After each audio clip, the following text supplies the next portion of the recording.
किसान साथियों, धान की फसल में बालियाँ निकलने से पहले इस चीज़ का इस्तेमाल करिए, ताकतवर खाद का इस्तेमाल करिए। आपकी धान की पैदावार भी काफ़ी ज़्यादा होगी, उत्पादन काफ़ी ज़्यादा मिलेगा। धान की बालियों की साइज़ अच्छी आएगी, धान की बालियों की मोटाई लंबाई अच्छी आएगी। तो आज हम पूरी जानकारी आपको देने वाले हैं, क्या क्या आपको इस्तेमाल करना है। बहुत ही अच्छी और शानदार वीडियो आज की होने वाली है, तो पूरा वीडियो किसान साथियों आप ज़रूर देखिएगा। अब जब धान की फसल में बालियाँ निकलने से पहले वाली अवस्था आती है, इस अवस्था को हम गबोट अवस्था या फिर गर्भावस्था, गोप की अवस्था, गाभे की अवस्था, तमाम नामों से इसको हम जानते हैं। आपके वहाँ से किस नाम से जाना जाता है, हमें नीचे आप कमेंट के माध्यम से बता सकते हैं। इसके साथ साथ ये भी जानकारी दें कि आपकी धान की फसल अभी कितने दिन की हो गई है, क्या बालियाँ निकल आई या फिर निकलने वाली हैं, ताकि हम उसी हिसाब से वीडियो बना सकें। तो आज हम बालियाँ निकलने से पहले कुछ बेहतरीन खादों का इस्तेमाल आपको बताएंगे। इसका इस्तेमाल अगर आप करते हैं तो आपको बहुत ही बेहतरीन फ़ायदा दिखाई देगा। तो पूरा वीडियो किसान साथियों आप ज़रूर देखिएगा। तो पहली चीज़ हम यहाँ पे इस्तेमाल करेंगे ग्रोथ प्रमोटर जो आते हैं लिक्विड वाले, इनका।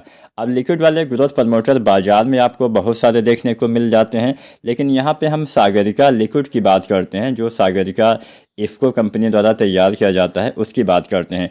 सागरिका लिक्विड का इस्तेमाल भी हम गबोट अवस्था में कर सकते हैं। इसका इस्तेमाल इस समय करने से आपको क्या क्या फ़ायदा मिलता है और कितनी मात्रा में इस्तेमाल करना है, इसके साथ क्या क्या डालना है, ये पूरी जानकारी आपको मिलेगी। बस सबसे पहला काम करिए, चैनल को अगर सब्सक्राइब नहीं किया है तो SRJ खेती चैनल को सब्सक्राइब करिए, ताकि ऐसे ही वीडियो समय समय पर आपको देखने को मिलते रहें। तो चलिए जानते हैं सागरिका लिक्विड के बारे में। किसान साथियों, सागरिका लिक्विड को जो समुद्र में शैवाल होते हैं उसके रस से इसको बनाया जाता है। लाल भूरे रंग के शैवाल जो होते हैं उसी के रस से इसको प्राप्त किया जाता है। यह एक जैविक उत्पाद होता है जो पौधे में वृद्धि को प्रोत्साहित करता है। पौधे के विकास वाले हार्मोन जैसे ऑक्सिन, साइटोकिनिन, जिबरेलिन आदि इसमें पाए जाते हैं। अगर हम इसके बारे में और जानें तो इसमें कुल 28% समुद्री शैवाल का रस पाया जाता है। इसके साथ साथ इसमें प्रोटीन, कार्बोहाइड्रेट, अकार्बनिक लवण, विटामिन, प्राकृतिक हार्मोन्स, विंटेज, मैनिटोल आदि अन्य पोषक तत्व भी इसमें पाए जाते हैं। ये लगभग सभी फसलों में आप इस्तेमाल कर सकते हैं। अब जानते हैं इसके इस्तेमाल से फ़ायदा क्या मिलता है।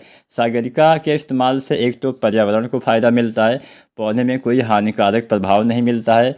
इसके साथ साथ पौधे के उपाचे वृद्धि का कारक होता है, जिससे फसल की बढ़ोतरी विकास में काफ़ी हेल्प होता है। सागरिका से फसल की पैदावार भी बढ़ती है, पौधे को संपूर्ण पोषक तत्व प्रदान करता है, जिससे परिणाम स्वरूप आपके पौधे में बढ़वार, जड़ का विकास, तने का विकास, फल फूल आदि का विकास अच्छे से होता है। सागरिका फसल की शारीरिक दक्षता को भी बढ़ाता है। पौधे की मिट्टी से अधिक पोषक तत्व अवशोषण करने की क्षमता प्रदान करता है, यानी एक ऐसी क्षमता प्रदान करता है जिससे पौधे ज़मीन से ज़्यादा भोजन ले पाते हैं, जिससे पौधे में अच्छे से विकास हो पाता है। सागरिका उपज की गुणवत्ता को भी बढ़ाता है। सागरिका फल का आकार, रंग, स्वाद की गुणवत्ता में भी वृद्धि करता है। इसके साथ साथ विभिन्न प्रकार के तनाव, रोग, कीट आदि की प्रतिरोधी क्षमता भी आपके पौधे में ये बढ़ाने का काम करता है। तो ये तो इसके मुख्य कार्य हो गई। अगर हम आसान भाषा में समझें तो जड़ विकास में हेल्प करता है, पौधे के कल्ले के फुटाव में हेल्प करता है, बढ़वार में मदद करता है, पौधे में भोजन ग्रहण करने की क्षमता विकसित करता है, जिससे पौधे ज़्यादा भोजन ले पाते हैं, और पौधे में फल फूल दाने बीज के विकास में भी काफ़ी सहायता प्रदान करता है। अब हम जानते हैं सागरिका हमें कितनी बार प्रयोग करना चाहिए। सागरिका वैसे तो आप 2 या 3 बार इस्तेमाल कर सकते हैं। पहला छिड़काव पौधे के कल्ले निकलते समय आपको करना चाहिए, दूसरा छिड़काव फूल आने से पहले करना चाहिए, अंतिम छिड़काव फूल आने के बाद करना चाहिए। लेकिन अगर आप धान की फसल लगाते हैं तो केवल 2 बार इस्तेमाल करेंगे तो भी आपको बढ़िया लाभ मिलेगा। पहली बार कल्ले निकलते समय आप डालिए 20 दिन 25 दिन तक, और दोबारा से गबोट अवस्था में डालिए जब पौधे के अंदर बालियों का निर्माण होना स्टार्ट होता है, ताकि पौधे अच्छे से भोजन बना पाएँ, ताकि आपकी बालियों का विकास और अच्छे तरीके से हो सके। तो यहाँ पे जो हम सागरिका का इस्तेमाल करेंगे, लगभग इसकी मात्रा के बारे में जानें तो 250 मिलीलीटर पर एकड़ के हिसाब से आपको इस्तेमाल करना चाहिए। यानी 1 एकड़ खेत में 250 ml मात्रा पर्याप्त रहेगी। या फिर अगर आप पर लीटर के हिसाब से मात्रा जानना चाहते हैं तो 2.5 यानी 2.5 मिलीलीटर से लेके 5 मिलीलीटर यानी 2.5 ml से 5 ml पर लीटर पानी के हिसाब से भी आप छिड़काव कर सकते हैं। अब यहाँ पे हमने सागरिका के बारे में तो जान लिया, इसके इस्तेमाल से बढ़िया फ़ायदा मिलेगा, आपके पौधे में अच्छे से विकास होगा, जड़ों का विकास, कल्ले का विकास के साथ साथ पौधे में बीज के निर्माण, दाने के निर्माण में काफ़ी हेल्प करेगा। अगर आप इसका इस्तेमाल बालियाँ निकलने से पहले करते हैं तो बेहतरीन फ़ायदा यह आपको देने वाला है। अब बात करते हैं इसके साथ दूसरी क्या चीज़ें हमें प्रयोग करना चाहिए। तो इसके साथ दूसरा चीज़ किसान साथी आप डालिए NPK 05234। NPK 05234 का इस्तेमाल अगर आप किसान साथी करते हैं तो इसके इस्तेमाल से आपके पौधे में फास्फोरस और पोटास 2 तत्वों की पूर्ति होती है। NPK 05234 लगभग 1 किलो से लेकर 1.5 किलो आपको इसका भी इस्तेमाल बालियाँ निकलने से पहले ही करना चाहिए। इसके इस्तेमाल से आपके पौधे में बालियों का विकास बहुत ही बेहतरीन तरीके से होता है। जब बालियाँ बनना चालू होती है उस समय आपके पौधे को फास्फोरस की भी आवश्यकता पड़ती है, तो ये NPK फास्फोरस की पूर्ति करके, अब फास्फोरस का काम क्या रहेगा, यहाँ पे ट्रांसपोर्ट का काम करेगा। फास्फोरस बालियों तक भोजन पहुँचाने का काम करेगा, जिससे पौधे में बालियों का विकास और बेहतरीन तरीके से हो पाएगा। तो 05234 1 से 1.5 किलो आप डालिए। सागरिका अगर आप डालते हैं तो 250 ml पर एकड़ के हिसाब से आप इस्तेमाल करिए।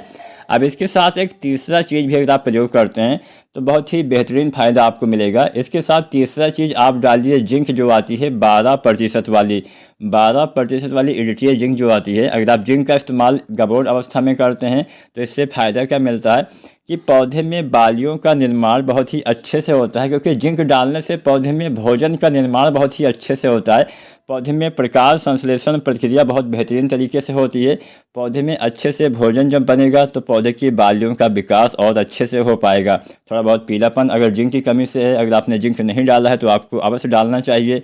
12% वाली EDTA जो जिंक आती है चिलेटेड रूप में, इसकी मात्रा की अगर बात की जाए तो लगभग आपको इसकी 100 ग्राम से मात्रा से लेकर 120 ग्राम तक आप डाल सकते हैं पर एकड़ के हिसाब से। तो जिंक का भी इस्तेमाल आप करिए। इसके साथ बालियाँ निकलने से पहले आपको बोरोन का इस्तेमाल करना चाहिए। बोरोन जो आता है 20% वाला, इसका इस्तेमाल हमें क्यों करना है? बोरोन के इस्तेमाल से पौधे में परागण प्रक्रिया बहुत ही अच्छे से बेहतरीन तरीके से होती है। पौधे में कई बार आपने देखा होगा कि बालियां तो अच्छी आ जाती हैं, लेकिन बालियों के अंदर दाने का भराव नहीं हो पाता है। बहुत सारे दाने खाली रहने की समस्या कई बार देखी जाती है। तो ऐसी दशा में कई बार ऐसा भी होता है कि परागण सही से ना हुआ हो। अगर परागण सही से ना होगा तो ये समस्या अक्सर देखी जाती है। तो बेहतरीन परागण के लिए बोरोन का इस्तेमाल बाली निकलने से पहले आप करिए तो बेहतरीन फ़ायदा मिलेगा। इसके इस्तेमाल से आपके पौधे में परागण प्रक्रिया बहुत ही अच्छे से होती है। बोरोन पराग नली का निर्माण भी करता है। बोरोन का एक दूसरा कार्य भी होता है कि पौधे के जड़ों के द्वारा जो भोजन अवशोषित किया जाता है उसको पौधे के सभी भागों तक पहुंचाने का काम भी बोरोन करता है। तो बोरोन जो 20% वाला आता है लगभग 100 से 120-125 ग्राम पर एकड़ के हिसाब से आप इस्तेमाल कर सकते हैं।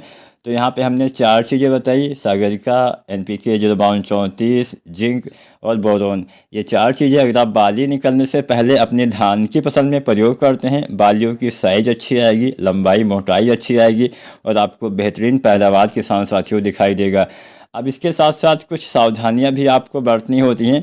पहली सावधानी की नमी बना के रखिए। अगर पानी की कमी है तो पहला काम करिए कि आप सिंचाई करिए, क्योंकि पानी की कमी अगर इन अवस्थाओं में हो जाती है तो नुकसान हमें ज़्यादा मिलता है देखने को।